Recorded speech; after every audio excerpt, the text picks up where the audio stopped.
Dukung terus channel ini dan jangan lupa tekan tombol like dan subscribe-nya. Jika ada kesalahan pada gambar, harap dimaklumi.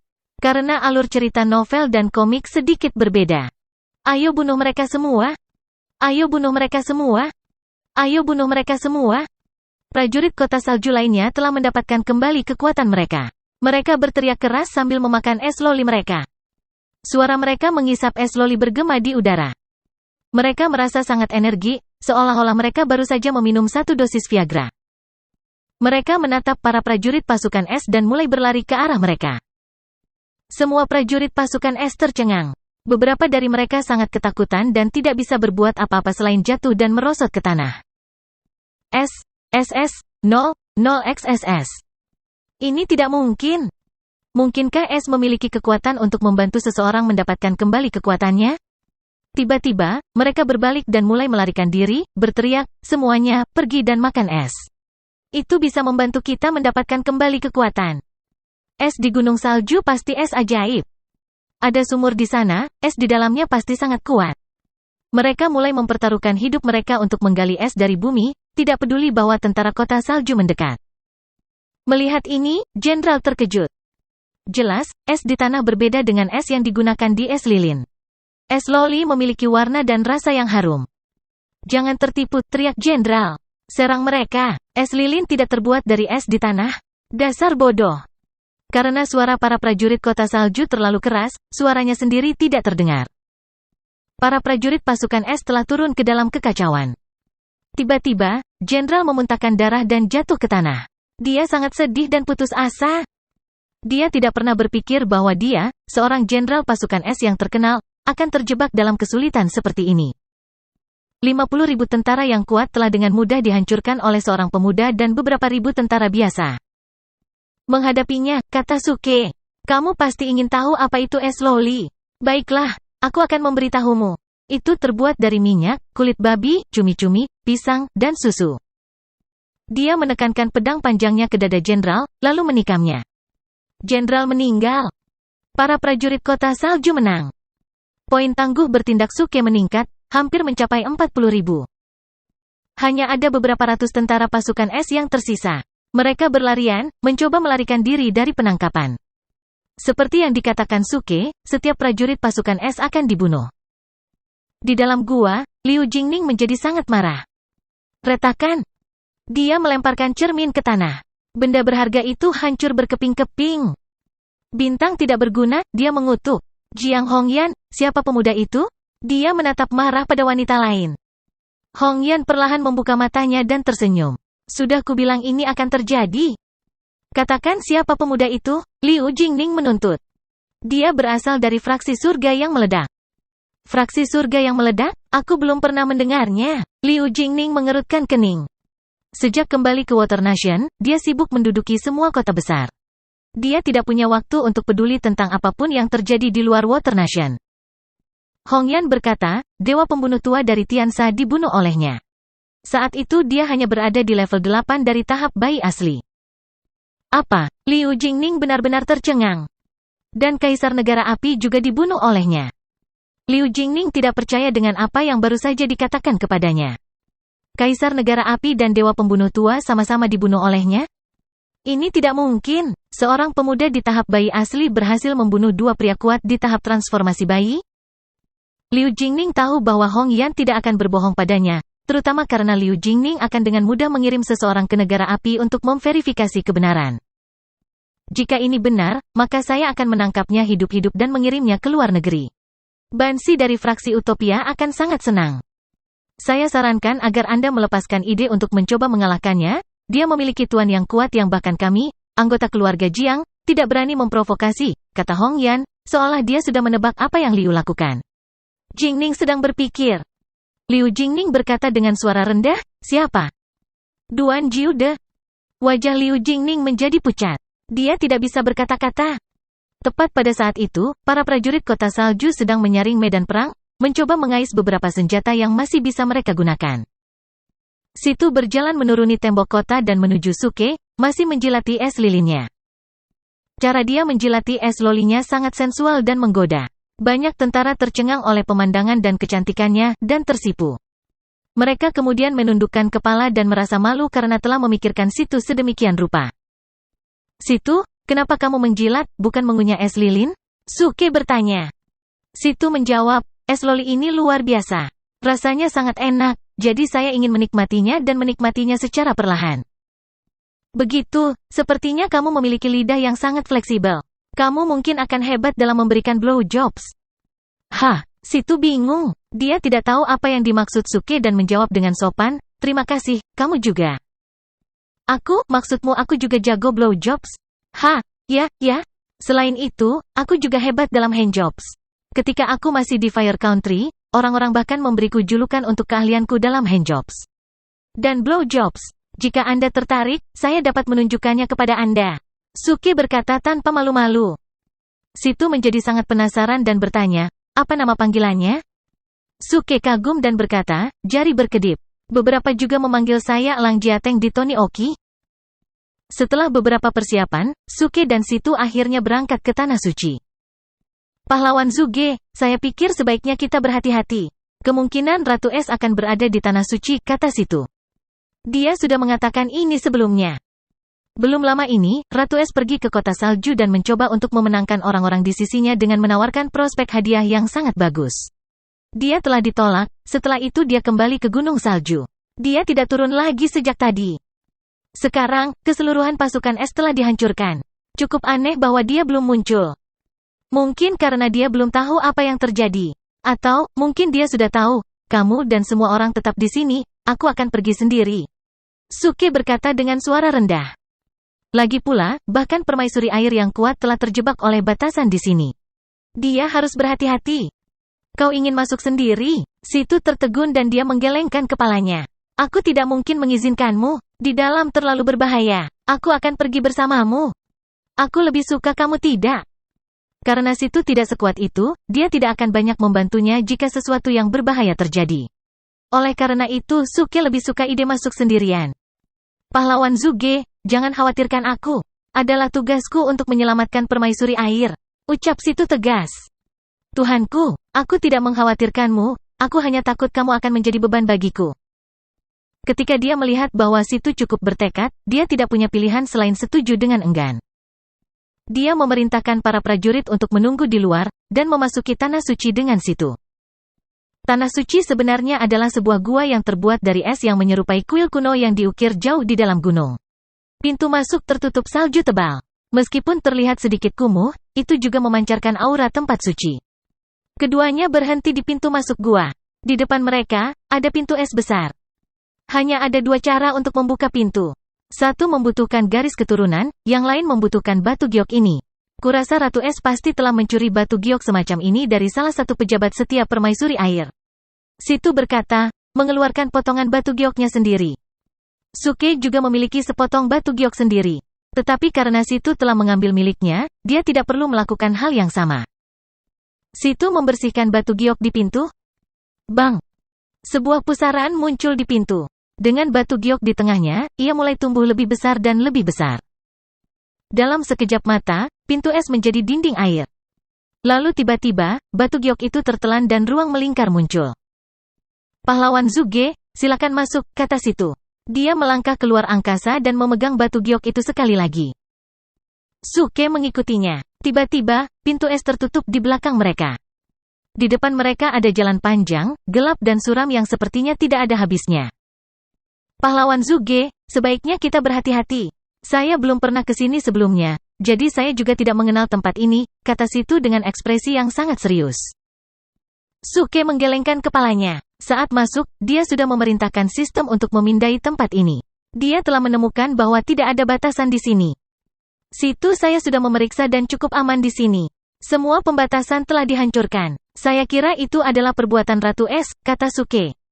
Situ terkejut. Pahlawan Zuge, kamu sudah memeriksa tempat ini? Suke mengangguk dan dengan bangga berkata, ingat, semua orang dari fraksi surga yang meledak itu serba bisa. Kita bisa melakukan apapun yang kita inginkan. Jika hal yang kita inginkan tidak ada di dunia ini, kita akan menciptakannya. Jika itu ada di dunia, kami akan menciptakan sesuatu yang lebih baik dari itu. Prinsip kami adalah penuhi impian Anda dengan tangan Anda. Situ tercengang. Luar biasa. Aku iri padamu karena berasal dari faksi itu. Jangan iri padaku. Sejak pertama kali aku melihatmu, aku menyadari bahwa kamu adalah jenis bakat yang sangat dibutuhkan oleh faksiku. Kamu milik kami, kata Suke. Karena redup di sekitarnya, Situ tidak melihat sorot mata Suke dan sangat terkejut dengan kata-katanya. Dia kemudian berkata, aku berbakat. Kamu benar-benar, prajuritmu sangat setia dan berani. Kamu sangat berbakat dan tampan, kamu memang bakat yang langka. Pikirkan tentang lamaranku. Aku bisa memberimu wawancara jika kamu mau, kata Suke. Situ tertawa. Terima kasih atas pujianmu, tapi karena aku adalah jenderal pasukan kota salju, aku tidak bisa bergabung denganmu saat ini. Yah, aku bisa meminta permaisuri air untuk memecatmu, kata Suke. Tolong jangan, Situ terkejut. Tidak apa-apa, kurasa permaisuri air tidak akan keberatan. Jangan khawatir, dia pasti akan membiarkanmu pergi. Hanya, Situ, aku sudah mengatakan bahwa kita seperti keluarga. Tidak perlu berterima kasih padaku untuk ini. Tidak, bukan seperti itu. Dengarkan aku. Mari kita lanjutkan untuk saat ini. Saya pikir tidak ada lagi yang bisa dikatakan tentang hal ini, kata Suke. Situ terdiam. Kapan saya mengatakan bahwa saya tidak ingin menjadi jenderal tentara kota salju? Kapan saya mengatakan bahwa saya ingin bergabung dengan faksi Anda? Saya telah bekerja sangat keras untuk menjadi jenderal, dan Anda akan meminta permaisuri air untuk memecat saya? Dan Anda ingin saya berterima kasih karena telah melakukan ini? Situ sangat kesal sehingga dia hampir ingin menangis. Suke sudah pergi dan tidak memberinya kesempatan untuk menjelaskan. Ketika dia menyusulnya, dia menemukan Suke berdiri diam di ujung jalan. Di depan mereka ada lapangan terbuka besar yang diselimuti cahaya pesona yang membatasi. Hanya ada bantal di tengah ruang. Apa itu? Tanya Situ. Matanya menemukan setumpuk pecahan cermin yang pecah di tanah. Dari tampilan pecahannya, mudah untuk mengatakan bahwa itu telah hancur belum lama ini. Aneh sekali. Siapa yang memecahkan cermin perunggu yang begitu berharga? Situ bertanya dengan heran. Suke tidak menjawab. Dia berdiri diam dan menatap bantal. Di tanah, beberapa kata tersisa untuknya. Anak kecil, aku sudah pergi. Datang dan tunggu aku di Imperial City. Suke tahu bahwa kata-kata ini telah ditinggalkan untuknya oleh permaisuri air. Dia adalah satu-satunya orang di dunia kultivasi yang akan memanggilnya pria kecil. Yah, sungguh, dia masih memanggilku pria kecil. Dia tidak tahu apa-apa tentang bersikap hormat. Lain kali aku melihatnya, aku akan memberinya pelajaran. Suke bergumam pelan. Dia akhirnya berhasil mencapai gunung salju dan memasuki tanah suci. Tapi baik permaisuri air dan Ratu Es sudah pergi. Sayang sekali. Permaisuri air telah meninggalkan beberapa kata untukmu. Seru Situ, melihat kata-kata di tanah. Siapa pria kecil ini? Apakah permaisuri air menyeratkan sesuatu? Aku juga tidak tahu untuk siapa ini ditulis. Suke pura-pura bingung. Dia tidak akan membiarkan orang lain tahu tentang permaisuri air yang memanggilnya pria kecil. Dia akan menjadi bahan tertawaan.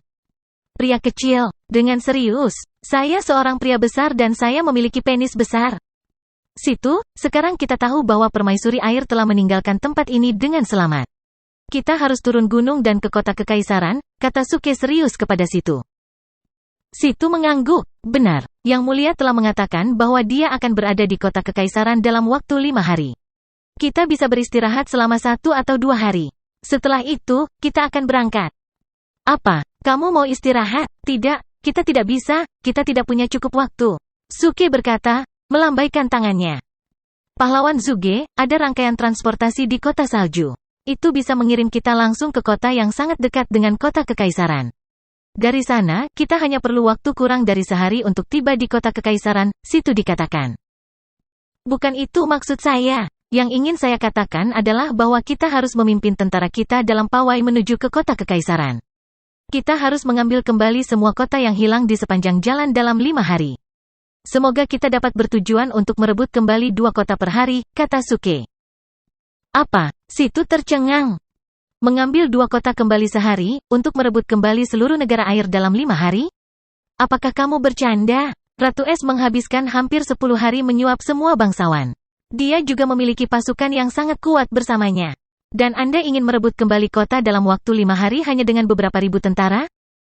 Situ menggelengkan kepalanya dan berkata, pahlawan Zuge, Anda bercanda kan? Dengan jumlah tentara yang kami miliki dan bantuan Anda, itu akan menjadi keajaiban jika kami berhasil merebut kembali satu kota dalam 5 hari. Ya, memang benar bahwa mereka hanya memiliki beberapa ribu tentara. Jika bukan karena pembatasan kekuatan inti sejati dan penemuan menakjubkan Suke, mereka tidak akan pernah berhasil mengalahkan 50.000 tentara pasukan es. Pembatasan telah meniadakan efek dari kekuatan inti sejati semua prajurit, namun Suke telah membantu semua prajurit kota salju mendapatkan kembali kekuatan mereka dengan permen esnya. Selanjutnya, lentera Kongming dan busur pengulangan Zuge telah menjadi alat vital. Tanpa semua hal ini, mustahil bagi mereka untuk mengalahkan para prajurit pasukan es. Di seluruh Water Nation dan di dalam kota-kota lain yang hilang, tidak akan ada batasan pada kekuatan inti sejati. Para prajurit dari kedua belah pihak akan dapat menggunakan prasasti sihir untuk menyembuhkan luka mereka. Selain itu, semua kota berada di bawah perlindungan arai perlindungan. Situ tidak mungkin bisa memimpin para prajurit dan mengambil kembali semua kota yang hilang, tanpa kepemimpinan Suke, setidaknya. Tetapi bahkan dengan bantuan Suke, Situ berpikir bahwa merebut kembali satu kota sudah menjadi hal yang sangat sulit untuk dilakukan. Situ, kamu harus mengubah cara berpikirmu. Sebagai pribadi, kamu harus memiliki mimpi.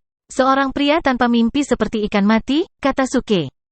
Situ tertawa. Pahlawan Zuge, aku hanya merasa kita tidak perlu terburu-buru untuk mengambil kembali kota kita yang hilang.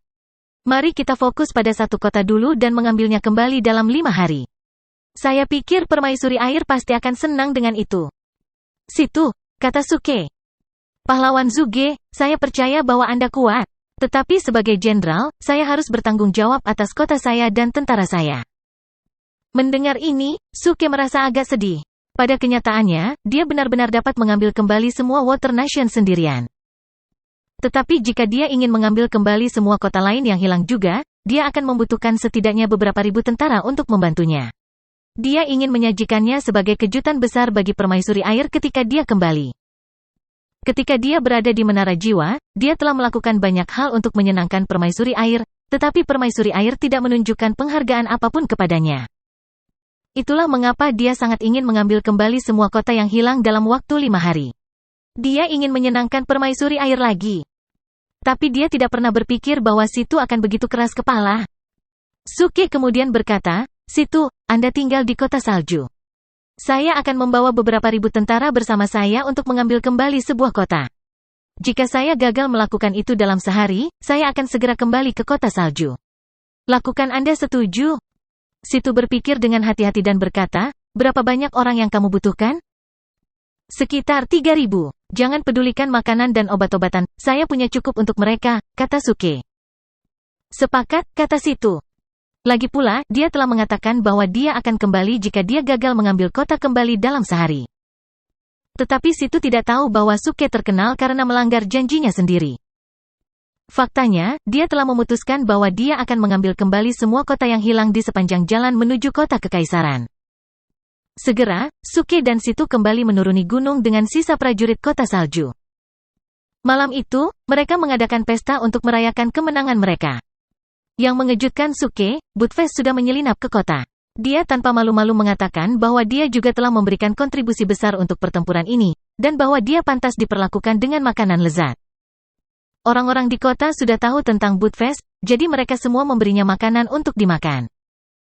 Dia sedang makan dengan gembira ketika dia tiba-tiba mendengar bahwa Suke telah kembali. Budfest mengerang, dan bertindak seolah-olah dia berada di ambang kematian. Kamu akhirnya kembali. Saya diserang di jalan ketika saya mencari bantuan untuk Anda. Saya terluka parah, jadi saya tidak punya pilihan selain kembali. Suke dengan dingin menatap Budfest dan berkata, bawakan aku Zuge Repeating Crossbow. Ya. Melihat ini, Budfest melompat dan berteriak, berhenti. Aku membawa berita besar untukmu? Ini tentang Gunung 5 Elemen? Apa? Suke terkejut. Ini tentang Gunung 5 Elemen? Ada terlalu banyak orang di sini? Jangan malu-malu, aku akan memberitahumu nanti. Budfest tidak takut pada panah, dia takut Suke akan mengecilkan kerah di lehernya dengan membaca beberapa prasasti sihir. Suke merasakan bahwa Budfest tidak berbohong. Jadi dia mengangguk dan menjawab, kalau begitu aku akan membiarkanmu pergi demi orang-orang di kota ini. Budfest berkata, terima kasih. Tidak ada yang tahu bahwa Gunung 5 Elemen sebenarnya terdiri dari 5 negara, dan tidak ada yang tertarik padanya. Jadi semua orang terus menikmati diri mereka sendiri di pesta itu. SS00XSS. Ketika pesta selesai, Suke memilih 3.000 tentara muda dan kuat dan mulai membuat persiapan untuk keberangkatan besok pagi. Kemudian dia meraih Buttfast dan menuju ke kediaman kastil. Sebelumnya, Situ telah membersihkan kamar untuknya. Dia masuk ke dalam dan melemparkan Buttfast ke tanah. Dia menutup pintu dan untuk sementara mengatur susunan jika seseorang menguping. Ludah, apa berita tentang Gunung 5 Elemen, kata Suke. Dia sudah lama ingin tahu apa hubungan Sage Agung yang legendaris dengan Gunung 5 Elemen. Di masa lalu, dia bahkan meminta sistem untuk memberitahunya tentang ini, tetapi sistem menolak dengan alasan bahwa levelnya terlalu rendah. Itu hanya membuatnya semakin penasaran. Buttfast perlahan duduk dan berkata, "Siapa kamu sebenarnya? Mengapa kamu begitu tertarik dengan Gunung 5 Elemen? Itu bukan urusanmu. Apakah kamu akan mengatakannya atau tidak?" Suke mulai marah. Dia akan membaca prasasti ajaib untuk mengecilkan kerah di leher Buttfast. Melihat ini, Buttfast buru-buru berkata, "Ketika saya pergi mencari bantuan, saya diserang oleh pohon kuno yang besar. Saya tersingkir, tetapi ketika saya bangun, saya teringat sesuatu yang berkaitan dengan Gunung 5 Elemen." "Lalu apa?" Suke berkata dengan tidak sabar. Dia tahu bahwa dia tidak bisa sepenuhnya mempercayai apa yang dikatakan Buttfast. Adapun pohon kuno, itu pasti bohong. Dia mungkin baru saja menabrak pohon secara tidak sengaja. Ada segel sextuple di Gunung 5 Elemen. Di antara mereka, 5 segel mewakili Vena Naga dari 5 negara. Setelah segel dibuka, efek segel secara keseluruhan akan berkurang. Sekarang, Anda sudah membuka segelnya. Naga Vena Api, dan saya membuka Vena Naga dari logam, dan seseorang bernama Da atau sesuatu membuka Vena Naga dari kayu dan bumi. Sekarang hanya Vena Naga air yang masih utuh. Jika dibuka, sesuatu yang mengerikan akan terjadi, kata Buttfast. Ketika dia mengatakan sesuatu yang mengerikan, matanya bersinar. Jelas, dia suka membuat kerusakan. Suke berkata dengan suara rendah, 5 naga Vena adalah 5 segel. Saya ingat bahwa monyet hitam yang saya temui sebelumnya mengatakan bahwa efek segel berkurang, dan itulah mengapa Zudi mereka muncul di perbatasan negara logam. Omong-omong, apa segel terakhirnya? Segel terakhir, ya, itu belum dicatat secara rinci dalam buku kuno. Seseorang mengatakan bahwa itu mungkin secara misterius terletak di pusat 5 negara, seseorang juga mengatakan bahwa batasan tertentu harus dilanggar terlebih dahulu. Di sana juga merupakan ucapan lucu tentang ini, tapi, ya, aku akan meninggalkannya. Katakan, Suke mengancam.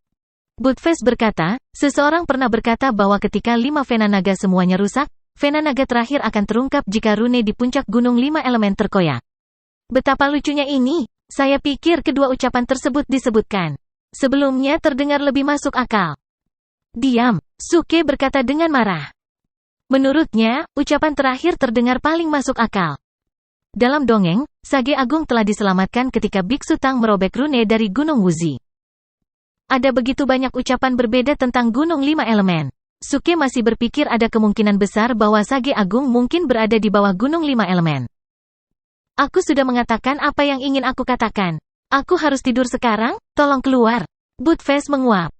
Suke menangkapnya dan hendak melemparkannya keluar. Apa yang akan kamu lakukan denganku? Lepaskan aku, kamu menyakitiku. Bang. Suke menutup pintu dan berjalan ke ujung tempat tidurnya, tidak peduli bahwa Buttfast berteriak di luar. Setelah beberapa saat, dia tiba-tiba tersenyum dan berkata, Gunung 5 Elemen benar-benar tempat yang menarik. Ini sudah sangat larut. Suke masih terjaga. Dia memanggil sistemnya dan mulai membuat persiapan untuk keberangkatan besok. Poin tangguh aktingnya telah mencapai 40.000. Dia ingin memanfaatkannya dengan baik, karena merebut kembali kota-kota yang hilang akan menyenangkan permaisuri air. Kemudian dia membeli banyak item dari sistem. Objek ini sangat bagus. Ini juga bagus. Haha, dengan bantuan objek ini, kita akan dengan mudah memenangkan kembali Water Nation dalam 5 hari. Retakan. Keesokan paginya, Suke membuka pintu. Buttfast sedang tidur di samping ambang pintu. Suke bahkan tidak memandangnya dan menginjaknya. Aduh! Buttfast terbangun dan hendak mengutuk. Ketika dia melihat Suke, dia segera diam dan mengikutinya dengan cepat. Ketika mereka tiba di gerbang kota, 3.000 tentara yang kuat sudah menunggu mereka di sana. Mereka semua terlihat sangat segar dan energi. Jelas, Situ telah melatih mereka dengan baik. Mengetahui bahwa Suke adalah pemimpin mereka, mereka semua merasa sangat bahagia. Situ dan beberapa orang lainnya mengantar mereka pergi.